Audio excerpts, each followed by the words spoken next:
नमस्कार साथियों, मैं एक LIC अभी करता हूं और मेरा नाम दीपक शर्मा है और आज आपके साथ डिस्कस करने जा रहा हूं LIC की एक एंडाउमेंट प्लान टेबल नंबर 868 जीवन आज़ाद। इस पॉलिसी को आज मैं आपके साथ डिस्कस करूंगा। साथ ही मेरी पिछली वीडियोस आधार स्तंभ टेबल नंबर 943 और जीवन लक्ष्य टेबल नंबर 933 को लाइक और बहुत अच्छी व्यूअरशिप देने का आप सभी लोगों का बहुत बहुत धन्यवाद। Thank you so much. चलिए शुरू करते हैं। तो आज हम डिस्कस करने जा रहे हैं जीवन आज़ाद प्लान नंबर टेबल नंबर 868। ये प्लान उन लोगों के लिए है जिनकी सैलरी कम है, वो यह प्लान लेकर लाइफ इंश्योरेंस ले सकते हैं, अपने आप को इंश्योर्ड करा सकते हैं। लेकिन इसके कुछ फीचर्स हैं, मैं आपके साथ इसके फीचर्स और इसकी डिमांड्स मैं आपके साथ डिस्कस कर लेता हूँ। जो एलिजिबिलिटी है इस प्लान के लेने की, पहला पॉइंट लिखा है कि medical test not required up to 3 lakh sum assured. 3 lakh sum assured तक किसी भी प्रकार के मेडिकल रिक्वायरमेंट की किसी भी मेडिकल टेस्ट की कोई रिक्वायरमेंट नहीं है। For 3,25,000 to 5 lakh sum assured video medical report required. लेकिन 3,25,000 से लेकर 5 लाख रुपीज़ सम अशोर्ड अगर पार्टी ऑप्ट करती है, क्लाइंट ऑप्ट करता है, तो वीडियो मेडिकल रिपोर्ट की रिक्वायरमेंट पड़ेगी। Guaranteed basic sum assured on maturity is payable. Maturity पर जो बेसिक सम अशोर्ड की वैल्यू होगी, जो आपकी रिस्क वैल्यू होगी, वो आपको मिलेगी, वो भी गारंटीड। प्रीमियम पेइंग टर्म जो है पॉलिसी टर्म, इस पॉलिसी में इस पॉलिसी में प्रीमियम पेइंग टर्म है, यानी कि लिमिटेड प्रीमियम पेमेंट है। और हम जानते हैं प्रीमियम पेइंग टर्म को निकालने के लिए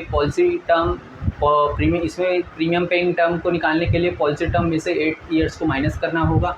यानी अगर पॉलिसी टर्म 20 साल की है तो प्रीमियम पेइंग टर्म क्या हुआ, 20 साल में से 8 ईयर्स को माइनस करना होगा, यानी कि 12 ईयर्स। यानी कि आपको 12 साल पॉलिसी का प्रीमियम भरना होगा और अगले 8 साल आपको पॉलिसी के प्रीमियम भरने की कोई ज़रूरत नहीं है।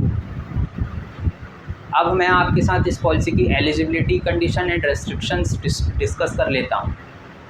मिनिमम एज एट एंट्री है 90 days, maximum age eight entry है 50 ईयर्स। यानी 90 साल तक से लेकर 50 साल तक के बीच, 90 दिन से लेकर 50 साल तक के बीच में, चाहे बच्चा हो या व्यक्ति जो भी हो, वह इस पॉलिसी को ले सकते हैं, अपने आप को इस पॉलिसी में इंश्योर करा सकते हैं।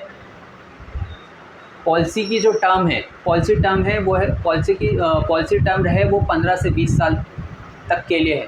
यानी जो पॉलिसी आप ले सकते हैं 15 साल से लेकर 20 साल तक के बीच में, जो भी पॉलिसी टर्म आपको लेनी है वो आप ले सकते हैं, चाहे वो 16 साल हो, 17 साल हो, 18 साल हो या 19 साल। 15 से लेकर 20 साल तक के बीच में। प्रीमियम पेइंग टर्म को निकालने का फॉर्मूला आपके साथ मैंने पहले भी डिस्कस किया है। पॉलिसी टर्म में से 8 ईयर्स को माइनस कर दो। इसमें एग्जांपल भी मैं ऐड कर रखा है कि अगर पॉलिसी टर्म 20 साल है तो प्रीमियम पेइंग टर्म जो होगा 12 ईयर्स होगा, और 8 साल तक आपको किसी भी प्रकार के प्रीमियम को पेमेंट करने की ज़रूरत नहीं होगी। और पॉलिसी टर्म पूरा हो जाने के बाद आपको मैच्योरिटी में गारंटीड बेसिक सम अशोर्ड की वैल्यू मिलेगी, यानी जितने तक का आपने रिस्क कवर लिया है। अब एक एग्जांपल से मिनिमम बेसिक सम अशोर्ड इस पॉलिसी में है 2 lakh rupees, maximum basic sum assured है 5 लाख रुपीज़। यानी कि जो मिनिमम रिस्क कवर से लेकर मैक्सिमम रिस्क कवर तक की जो रेंज है वो 2 लाख से लेकर 5 लाख रुपए तक है। आप 2 लाख का भी ले सकते हैं, 3 लाख का ले सकते हैं, 4 लाख का दे सकते हैं, लेकिन 2 से कम और 5 लाख से ज़्यादा का आप सम अशोर्ड नहीं ले सकते। मिनिमम मैच्योरिटी एज इस पॉलिसी में है 18 साल और मैक्सिमम मैच्योरिटी एज है 70 साल। यानी कि मिनिमम मैच्योरिटी एज इस पॉलिसी में आप 18 साल है और मैक्सिमम मैच्योरिटी एज इस पॉलिसी में 70 साल है। यानी कि मैच्योरिटी एज जो होनी चाहिए उसमें मैक्सिमम मैच्योरिटी एज में 70 ईयर्स से ज़्यादा अगर आपकी मैच्योरिटी एज आती है तो आपको पॉलिसी की मैच्योरिटी नहीं मिलेगी। मोड ऑफ प्रीमियम पेमेंट की बात करूं तो इस पॉलिसी को आप ईयरली, हाफ ईयरली, क्वार्टरली और मंथली में आप इसका प्रीमियम पेमेंट कर सकते हैं। अगर मंथली लेते हैं तो थ्रू ई-नेच आप कर सकते हैं, या फिर थ्रू सैलरी डिडक्शन ऑप्शन से आप अपने प्रीमियम को पे कर सकते हैं। अब एग्जांपल के माध्यम से मैं आपको ये पॉलिसी को डिस्कस करने जा रहा हूँ कि एक व्यक्ति हैं मिस्टर एक्स, जिनकी एज है 34 ईयर्स। उन्होंने 20 साल के लिए पॉलिसी ली। उन्होंने जो रिस्क कवर लिया, बेसिक सम एश्योर्ड लिया, 5 लाख रुपए का लिया और 20 साल का उनका पॉलिसी टर्म है। तो प्रीमियम पेइंग टर्म कितना होगा? पॉलिसी टर्म में से 8 साल को माइनस कर दो तो 12 ईयर्स, तो 12 साल उनका प्रीमियम पेइंग टर्म होगा। यानी पॉलिसी में उनको सिर्फ और सिर्फ 12 साल ही प्रीमियम भरना है और 8 साल उनको कोई प्रीमियम भरने की ज़रूरत नहीं है।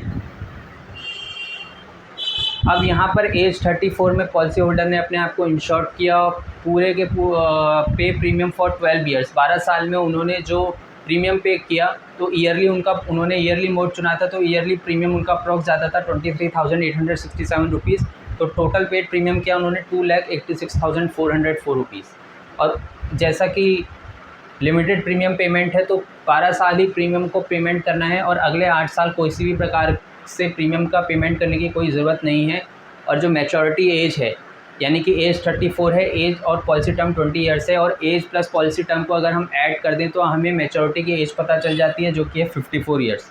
और मैच्योरिटी में आपको टोटल अमाउंट जो मिलता है वो 5 लाख रुपए है। यानी कि जो बेसिक सम एश्योर्ड की वैल्यू है वो आपको मैच्योरिटी पर मिलेगी। इसमें लिखा भी है कि सम एश्योर्ड ऑन मैच्योरिटी पर जो सम एश्योर्ड होगा वो बेसिक सम एश्योर्ड के इक्वल होगा, यानी बेसिक सम एश्योर्ड की वैल्यू ही आपको मैच्योरिटी पर मिलेगी। लेट्स से मैंने आपके साथ प्रीमियम अमाउंट डिस्कस कर लिया, मैच्योरिटी बेनिफिट डिस्कस कर लिया। अब मैं आपके साथ डेथ बेनिफिट डिस्कस कर लेता हूँ। इन केस ऑफ डेथ, अगर पार्टी की डेथ हो जाती है at the age of 34, starting point of policy लेकर मैच्योरिटी एज 54 तक, इन दोनों के बीच में जो पॉलिसी टर्म 20 साल का है, पॉलिसी टर्म के दौरान अगर क्लाइंट की डेथ हो जाती है, death of life assured during policy term, तो डेथ बेनिफिट जो 5 जितने का उन्होंने रिस्क कवर लिया है वो रिस्क कवर की वैल्यू उनको मिलेगी, यानी डेथ बेनिफिट 5 लाख रुपए उनको मिलेगा। लेकिन इस पर भी कंडीशन है। कंडीशन डेथ बेनिफिट में ये है कि 2 चीज़ों से कैलकुलेशन होगी डेथ बेनिफिट की। पहला ये होगा कि 7 टाइम्स ऑफ एनुअलाइज्ड प्रीमियम और दूसरा होगा बेसिक सम एश्योर्ड। इनको कैलकुलेट करके जो भी वैल्यू निकल कर आएगी उनमें से जिसकी वैल्यू ज़्यादा होगी वो as a death benefit policy holder के नॉमिनी को दिया जाएगा। तो 7 टाइम्स ऑफ एनुअलाइज्ड प्रीमियम कर दी की वैल्यू निकाली 23,867 रुपीज़ को हमने 7 टाइम्स किया तो 1,67,069 रुपीज़ निकल के आया, और बेसिक सम एश्योर्ड 5 लाख रुपए है। तो इन दोनों में से वैल्यू किसकी ज़्यादा है? 5 लाख रुपए। तो 5 लाख रुपए as a death benefit policy holder के नॉमिनी को मिलेगा। अदर बेनिफिट्स की बात करूं तो आप अपनी पॉलिसी में लोन की अवेलेबिलिटी है, आप अपनी पॉलिसी शुरू होने के 2 साल बाद पॉलिसी में से लोन ले सकते हैं। आप अपनी पॉलिसी शुरू होने के 2 साल बाद अपनी पॉलिसी को सरेंडर अगर कराना चाहें तो करा सकते हैं। साथ ही इसमें एडिशनल बेनिफिट्स आपको राइडर्स की अवेलेबिलिटी हो रही है, और जब भी राइडर्स ऐड ऑन होता है पॉलिसी के अंदर तो आपका प्रीमियम बढ़ता है, आपका प्रीमियम का वैल्यू थोड़ा बढ़ जाता है। अवेलेबल राइडर्स की बात करूं तो एज ये एडिशनल बेनिफिट है, इसमें आप LIC accidental death and disability benefit rider ले सकते हैं, एक्सीडेंटल बेनिफिट राइडर ले सकते हैं, प्रीमियम वेवर बेनिफिट राइडर ले सकते हैं।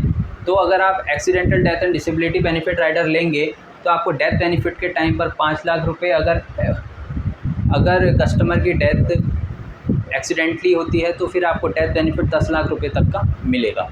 तो दोस्तों ये था जीवन आज़ाद का एक एक्सप्लेनेशन।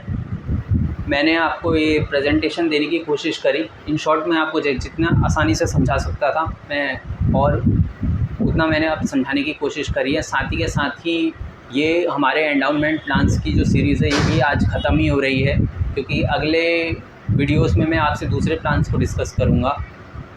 और मेरी वीडियोस को देखने के लिए उनको लाइक शेयर मेरी वीडियोस को देखने के लिए उनको लाइक और व्यूवरशिप देने के लिए आपका बहुत बहुत शुक्रिया। अगर आपको मेरा काम पसंद आता है तो आप मेरी वीडियोस को लाइक शेयर एंड सब्सक्राइब ज़रूर करें। और मेरी वीडियोस को देखने के लिए आप सभी लोगों का तहे दिल से बहुत बहुत शुक्रिया। और मैं आगे भी आपको जितने भी प्लान समझाने की कोशिश करूँगा बहुत ही अच्छे तरीके से समझाने की कोशिश करूँगा। तब तक के लिए थैंक यू सो मच। अपना ख्याल रखें।